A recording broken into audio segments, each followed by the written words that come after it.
Yesterday at about 4 a.m. I died for 4 minutes and I went to heaven, and I just want to document what I saw because I saw a lot of things. I had a medical emergency and I was out for about 4 minutes until my husband could get me breathing again.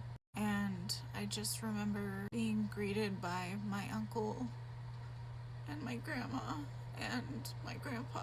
My grandma, I've never met her before. She died before I was born. And my grandpa had Alzheimer's for a good part of my teenage years, so I didn't really know him very well. My Uncle Ted and I were really close. My Uncle Teddy Bear was my best friend. But my grandpa didn't look old. He looked like a younger version of himself. He had brown hair. He was very handsome. My grandma, she was beautiful. She was so beautiful. She had big, bright, greenish, bluish eyes. She had a mole on her chin. She had light brown, blondish hair, and her hair was short.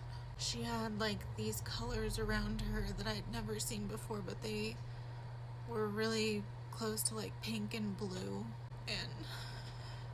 And she hugged me and she told me how beautiful I was. My Uncle Teddy Bear said that he loved me, and then I don't know where I was, but it was like time didn't exist. Everything was happening all at the same time, but nothing was happening at the same time. I felt this overwhelming feeling of love. And I felt this overwhelming feeling of just happiness and joy, and I wasn't worried.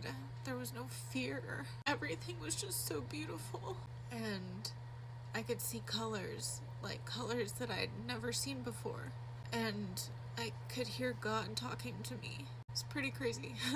God wasn't a man or a woman. It was a voice that I'd never heard before, a tone of voice that was just so unique. And it was like a mother and a father all at the same time. And God told me that He loved me. I just felt like a crazy amount of love every time He spoke to me. And He said that it wasn't my time and that I needed to go back to my family. And when He said that, I was confused. I was like, my family? Then I remembered my daughter, my husband, my best friends. And in that moment I was like, yes, send me back to my family. But I wasn't worried. I wasn't scared.